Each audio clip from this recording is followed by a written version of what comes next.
after the State of the Union, while he was talking to members of Congress, he made a statement that has gotten a lot of attention out of our team and get a lot of the media as well, and it certainly has gotten the attention of the State of Israel. Take a listen to this. This weekend, we got to keep pushing and doing it on the humanitarian stuff and all this stuff. So I told Bibi, I'm going to get this. Bibi, you know, should come to Jesus. Sir, just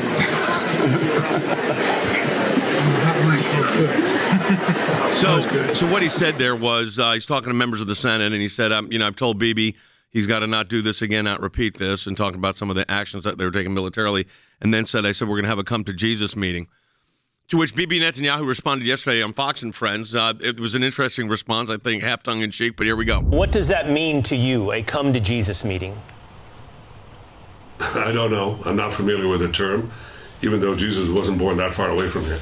I can tell you that if it means having a heart-to-heart conversation, we've had that plenty of times over the 40 years that I've known Joe Biden. By placating the Palestinians, the Arab vote, the vote that he thinks that he's got to have to win this election, he is step by step distancing himself from Israel, because it's inevitable. Israel is fighting an existential war here. A terrible thing happened to Israel in October of last year, and the Israelis are doing all they can to combat that and fighting it. And now the President of the United States is saying, if you enter into Rafah, because that's the way I understood it, you've established a red line, which means a line after which something terrible is going to happen. That can never be the case, Jay. In defining the red line, he did not say that the Iron Dome, which is Israel's missile defense system, which is given to the Israelis by the United States, technology that's been developed, but also the actual rockets that go up to hit these weapons. He's not saying that will be removed. He's not saying we're going to stop that. So I'm not exactly sure what the red line means. First he says, and I'm quoting, it is a red line. And then 2 sentences down he says, so there's no red line. Well, is there or isn't there a red line? Are you going to stand with Israel, or are you going to not support Israel? Are you going to cut Israel off, or are you going to support Israel?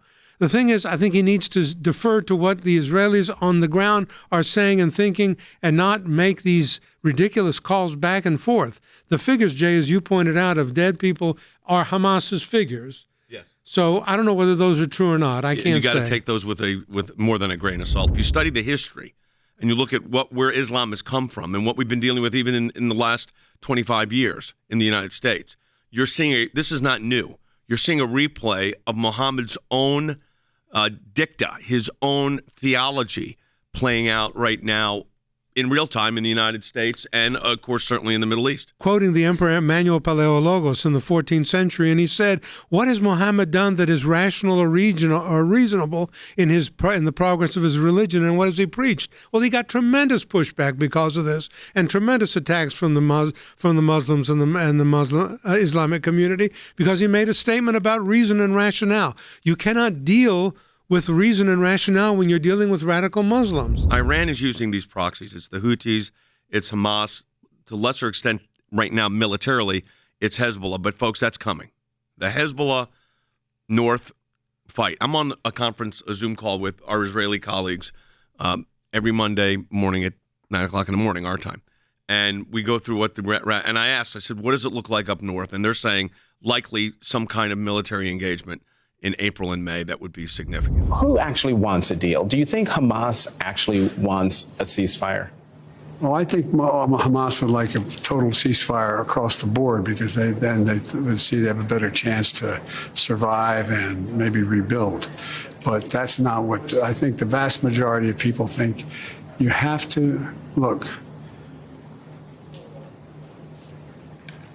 After what happened in World War II, and the carpet bombing that took place, what happened was we ended up in a situation where we changed the rules of the game, our constitutional legitimate rules of war. And they should be abided by. The idea that the American military, the Allied military, the entire Allied military that agreed in carpet bombing, which is intensive bombing of the nation, of the oppressor, of the enemy, was now Biden says that he brings this up from carpet bombing. That's not what's happening in Palestine right now, that in Gaza right now. But he says that changes the constitutional legitimacy illegitimate rules of war? Are you saying that carpet bombing now made what we did in World War II unconstitutional through the rules of war and illegitimate? I hope not. Hamas could have accepted the terms of the ceasefire. They did not.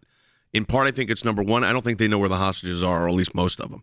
Two, they're saying Islamic Jihad, IJP, Islamic Palestinian Jihad, has some of them. Well, they've got control over the area, so this is nonsense.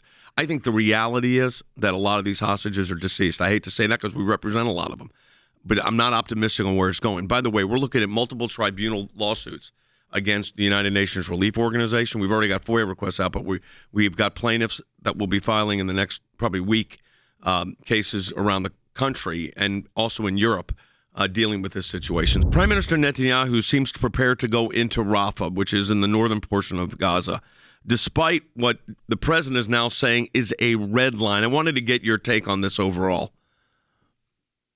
You know, Jay, it's pretty remarkable to see an American president publicly opposing an Israeli leader who was simply trying to defend his own country's sovereignty. Essentially saying a red line, he kind of backed away from it, but make no mistake about it, beginning to put conditions on support, politically charged statements, focused on restraining Israel, not on crushing Hamas. This is a major break in American foreign policy, also that President Biden can chase down a handful of votes in a state he thinks is politically important to him. This is one of the most craven political acts of American national security risk being created by domestic political concerns that I have seen in my lifetime. I hope the Israelis will do the right thing. They have an obligation to put Israel first, to defend their sovereignty, to crush Hamas. They can't allow Hamas to continue. I'm convinced Prime Minister Netanyahu will do that the IDF will be successful. But boy, does it make it difficult when the United States, the primary partner for Israel for decades, Democrat and Republican alike, begins to walk away from it publicly, as President Biden does every single day. After a State of the Union message, and I played this earlier, I won't play it again, but President Biden was caught on a microphone saying he was going to have a, quote, come to Jesus conversation with Netanyahu, which I thought Bibi's response was great. I don't know exactly what that term means. I do know that Jesus was born a few miles from where I'm coming to you from right now. I thought that was a great response. But with all of the rhetoric and the this power that he's putting in on Israel to be tough on Israel, yet when asked a question about, does Hamas want a ceasefire and a settlement, he says yes. I don't see the same pressure on Hamas. No, this is the thing that's so confounding.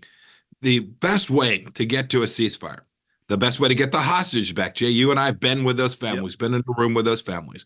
The best way to get the hostages back, the best way to push back against Iran and help our Gulf Arab allies, the Saudis, the Emirates, the best way to do that is to help Israel secure their western and southern border. It is confounding to me. The point about, come to Jesus just, I think, shows how silly President Biden has become on this issue and had the absence of depth of understanding that, in fact, Jerusalem, the very place that his leadership now says, well, these are occupiers in Jerusalem, that these are people who aren't entitled to Jerusalem, to talk about it in this way is a historical. You and I've walked this ground, Jay. Yes. We've walked the ground in Jerusalem. We know this is where Jesus walked. Right. To talk about it this way is disheartening, disgusting, and frankly dangerous for America too. So, folks, you're getting a real good idea of what we're dealing with. And I said we've activated our office in Jerusalem, and I want to talk about this for a moment if I can. And that is, your support of the ACLJ right now is really critical because we're having to engage the Israel issue on multiple fronts.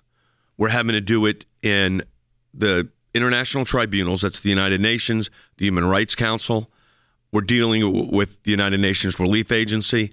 We already have a Freedom of Information Act demand out to UNRWA, but we're also putting together litigation right now on behalf of families, some in the United States, some in Europe. They'll be filed in federal court or in state court there.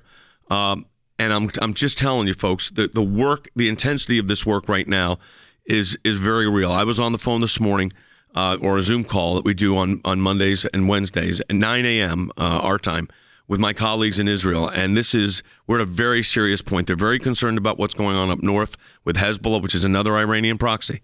So all of these groups together create nothing but havoc.